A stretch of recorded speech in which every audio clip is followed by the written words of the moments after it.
Debra Morrison, a 42-year financial expert.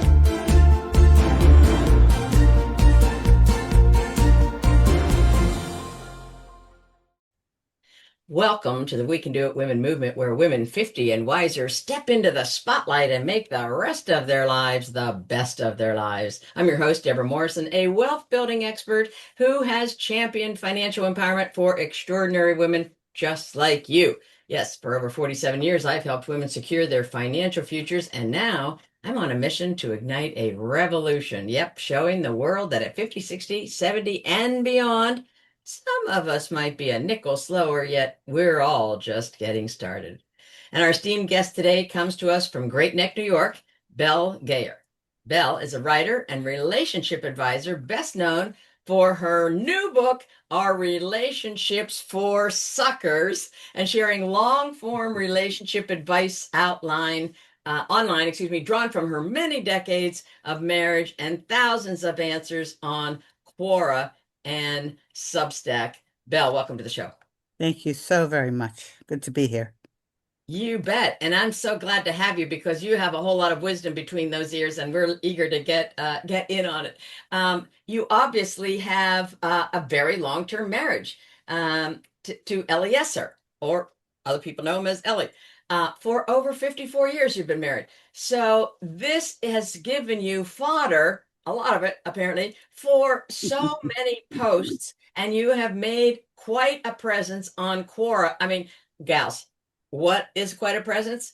27,000 posts on Quora and over 34.5 mil, that's with the M, views on Quora. How in the world did you do this, Bill?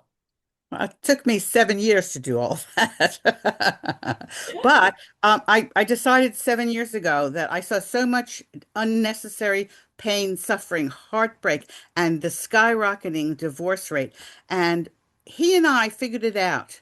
So I said, I've got to share what I've learned, my methods, and how to communicate and how to understand love because people seem to be clueless and afraid to commit and afraid to even date.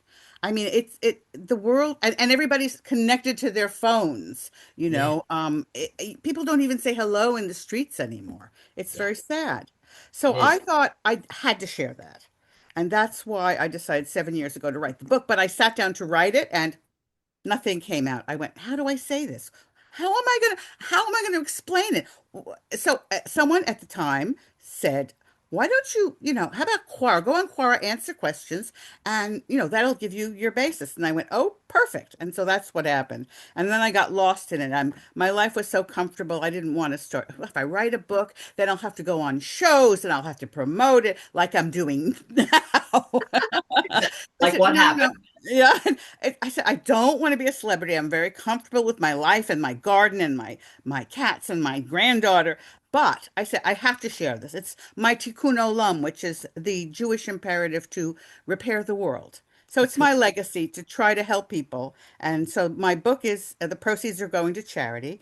And I'm doing this because I get a lot of satisfaction helping people and them saying, thank you. You really helped me. I really love that.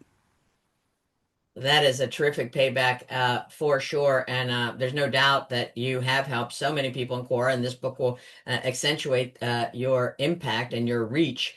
We'll never know. And that's a beautiful thing because it continues to keep on giving, books do. And congratulations. I like did a little research on you, and one of your 53 magnificent and terrible years of marriage posts became your most viewed question with over 1.2 million views and more than 6,000 upvotes. Talk to us about the 53 magnificent and terrible years of marriage. Well, I always say, I say terrible, but the terrible years were not terrible. I mean, we had our moments. Nobody's perfect. We all make mistakes. We all have flaws, and we all put up with a lot when we live with somebody. But I felt that the terrible years were mostly from outside pressures, financial, emotional, children mental health issues, things like that and mostly the financial made the most terrible years. Mm. We were on welfare for 10 years. My husband was in the financial industry, and in 2008, everything went kaput, Yes, and it it did. was tough to come back. Yes. You know, you're in the financial area. Right now in 2008 was difficult for sure. So yet, I mean, this is a very valid point because people tend to think about, different phases of love and platonic love and whatever, and the element between two individuals of any gender is interesting, and yet what society puts onto relationships, the expectations, the beliefs, and so forth and so on, and the judgments. Let's get serious, we're a judging society, Sure. really do accentuate the pressures that couples feel in relating. And so, were you able to kind of like compartmentalize with Eli and just say, "That's not us. Come on, honey, this is us." How I, did I, you yeah, how did you I come like home that. I to like you? that. Yeah, that's a great question because people don't usually ask me that. Um, he and I are both firstborns, and that always makes you kind of more aggressive and more individualistic. I mean, I'm not a psychologist, but I understand that that's how it works. Right. And so we both he fell in love with me at first sight, and I was kind of a little more, I mean, I thought he was very cute, but I was kind of a little more reluctant to say, okay, is this real? So, because he was devoted from the first moment. So I think that's what we did was be ourselves. We tried to be authentic. I think that a lot of people try to be what they think the other person wants or needs, and that kind of screws it all up. Yeah. So Yeah. when you and the key too is really the most important thing to know about good great relationships is communication. When you can talk to each other on the deepest spiritual level. Right. Right. There's absolutely no question. And this inability to communicate anymore, which is exacerbated by everybody's myopic attention Yes. on phones. I mean, Mm. I go into restaurants sometime just to take a picture of people at the table and the other person. And, you would think that this is for a comic strip, but it's I not.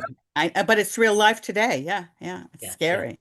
So it is scary. So how do you, this is very curious because when Eli falls in love with you and he's smitten and he's ready to, proceed and so forth, and you're probably, doing your own little steps and so forth, and vetting him, if you will.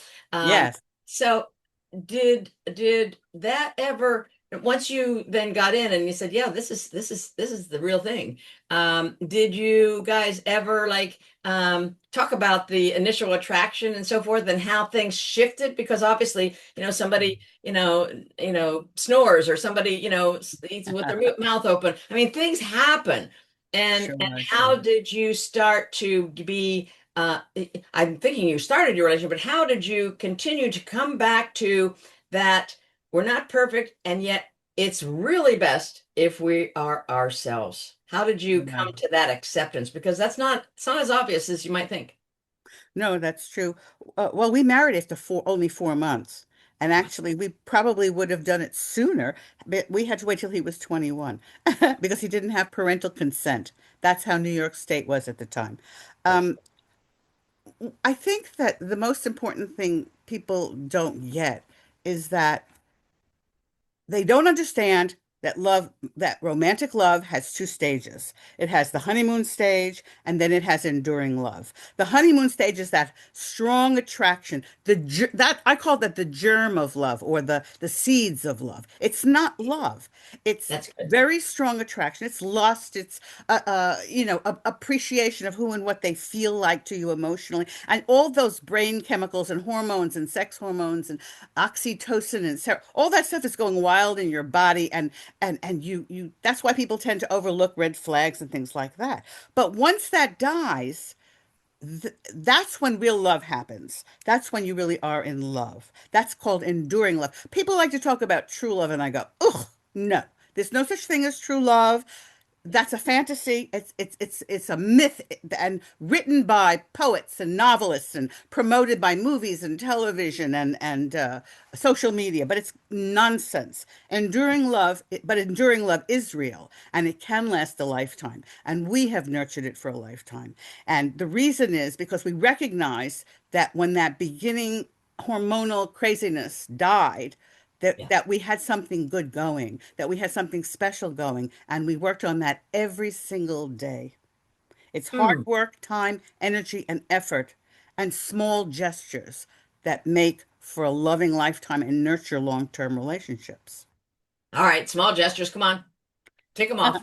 Well, small gestures like, just thinking, so I thought of you today and I brought you flowers for no reason, or I was shopping and I knew you wanted this. I have to be careful what I say I like because it will show up from Amazon the next day in the house. I have to be very careful. Yeah, yeah, yeah, But yeah. small gestures, even just a peck on the cheek when you walk by, touch a brush of the shoulder. We do a kiss in the morning and a kiss at night before we go to sleep. Just little things and talking to each other. How was your day? And not just but really meaning it. Yeah, yeah. Well, really relating, Belle, and, Yes, and that is yes. going by the wayside. This is very curious because you guys fell in love and married. And I mean, that's so funny that you're married closer or sooner than 4 months.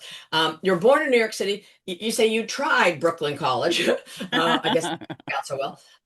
Was that right about the time when you were getting married, or how did that No, that work? was I had quit college by then. I was in stenotype school. I Mm, wasn't happy at Brooklyn College, as you noted. So I said, well, I'm not doing this anymore. I've always been very decisive. When I say I don't like something, we move on. That's you how I do it. Yeah. like it, like Yeah. it. I don't, So I I don't, was I in don't like that ambiguity. Yeah. yeah, yeah. So I went to stenotype school. Actually, while I was there, I met him. And I didn't have the speed to be a court reporter, so I became a legal secretary. Okay. And then, now what took you to San Diego? You fly, Law you, school. He went to law school. I put him through 8 years of school, like 2 years of college, 2 years of grad school, and then 4 years of law school. I mean, we both put him through, you know. yes, He worked part-time throughout and he worked very hard. He's a very loyal, dedicated, hardworking person. Those are wonderful. the best qualities. Yes. Totally, totally, absolutely. Um, and then to Costa Mesa. What took you there?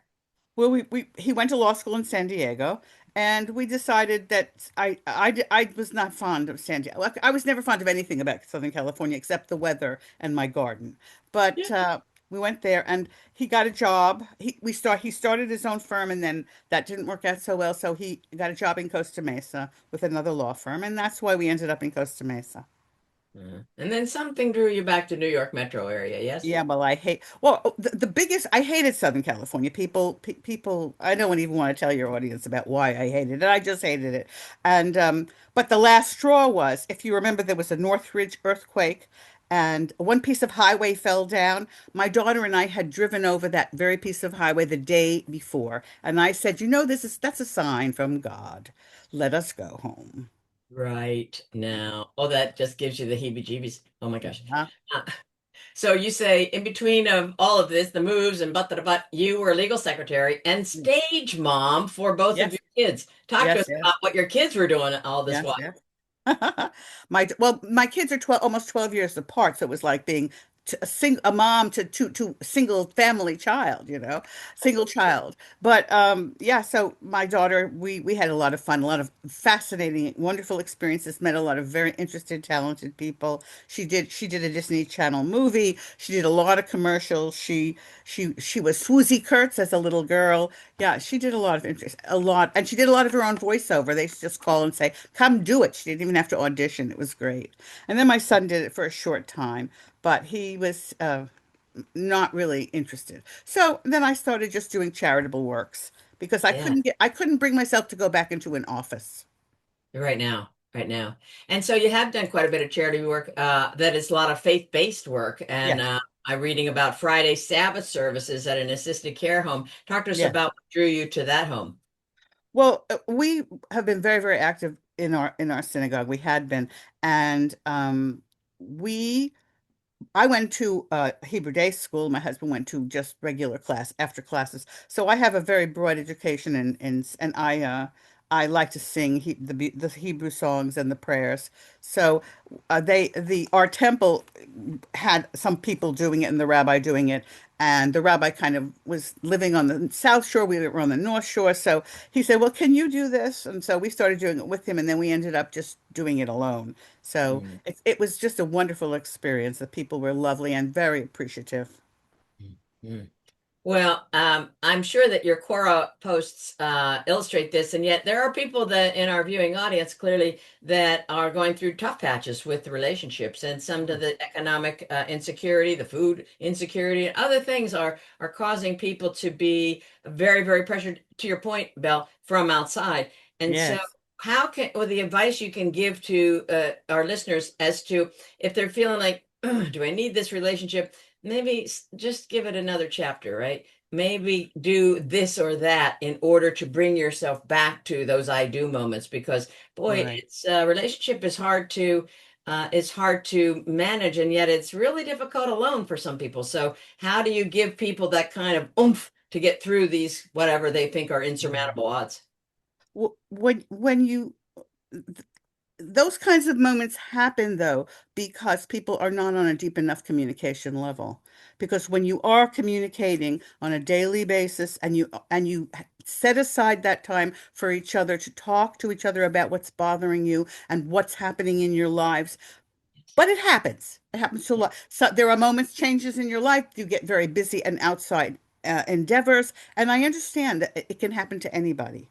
So Yes. what you have to do is rededicate yourself to remembering why you got married, remembering why you fell in love, remembering the best moments and talking about them together. Taking, for example, just taking a weekend away from everything, and it doesn't even have to be in a fancy place. Just getting away for a weekend together and putting aside the computer and the cell phone and the internet and reconnecting Right. and moving yourself.